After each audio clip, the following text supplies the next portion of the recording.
कुछ वैज्ञानिकों का मानना है कि ऑक्टोपस किसी दूसरे ग्रह से आया हुआ जीव है। वो किसी उल्का पिंड के जरिए पृथ्वी पर आया है। लेकिन वैज्ञानिकों ऐसा क्यों कह रहे हैं? आइए जानते हैं ऑक्टोपस की यह रहस्यमय जानकारी। ऑक्टोपस के 8 हाथ होते हैं और हर एक हाथ में अलग अलग न्यूरॉन्स होते हैं, जिससे इसका हर हाथ खुद से अपना निर्णय ले सकता है कि उसे क्या करना है। दूसरी ओर ऑक्टोपस के 3 दिल होते हैं, 2 ब्रांचियल दिल और एक सिस्टमिक दिल, जो इसका रक्त संचार को आसान बनाते हैं। अगर ऑक्टोपस के 2 ब्रांचियल दिल में से एक दिल काम करना बंद कर दे, तब भी वह जिंदा रह सकता है। लेकिन अगर सिस्टमिक दिल काम करना बंद करे, तो वह तुरंत मर जाएगा। ऑक्टोपस का खून नीले रंग का होता है और इसके खून में हेमोसाइनिन नाम का तत्व होता है, जो इसे नीला रंग देता है। दूसरी ओर ऑक्टोपस में हड्डियां नहीं होती। इसकी बॉडी पूरी तरह से नरम और लचीली होती है, जिससे यह बहुत ही छोटे छेदों से भी निकल सकता है। ऑक्टोपस को पृथ्वी पर सबसे बुद्धिमान जीवों में से एक माना जाता है। यह सीखने और समस्या हल करने की क्षमता भी रखता है। ऑक्टोपस इंसानों की तरह देखकर सीख भी सकता है। एक प्रयोग में 2 ऑक्टोपस रखे गए। एक को पहेली हल करना सिखाया गया, दूसरा केवल देख रहा था।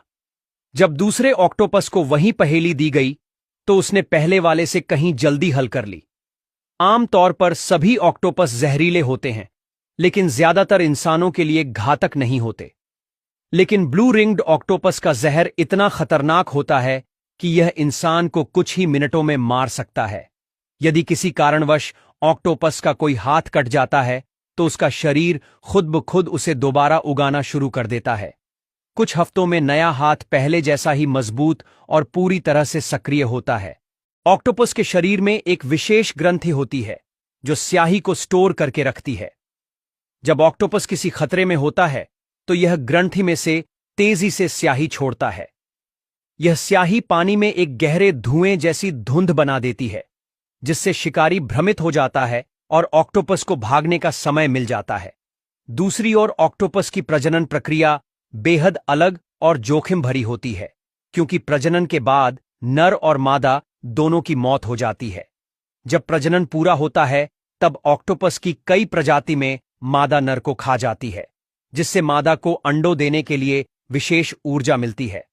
दूसरी ओर जब मादा अंडे देती है, तब वह अंडों की देखभाल में इतनी व्यस्त हो जाती है कि खुद खाना पीना भूल जाती है, जिसके चलते ऊर्जा की कमी की वजह से मादा भी मर जाती है। जब ऑक्टोपस के बच्चे अंडों से बाहर आते हैं, तब उसकी देखभाल के लिए कोई नहीं होता। वो अकेले ही अपना जीवन शुरू करते हैं। लेकिन कुछ वैज्ञानिक क्यों कहते हैं कि ऑक्टोपस दूसरे ग्रह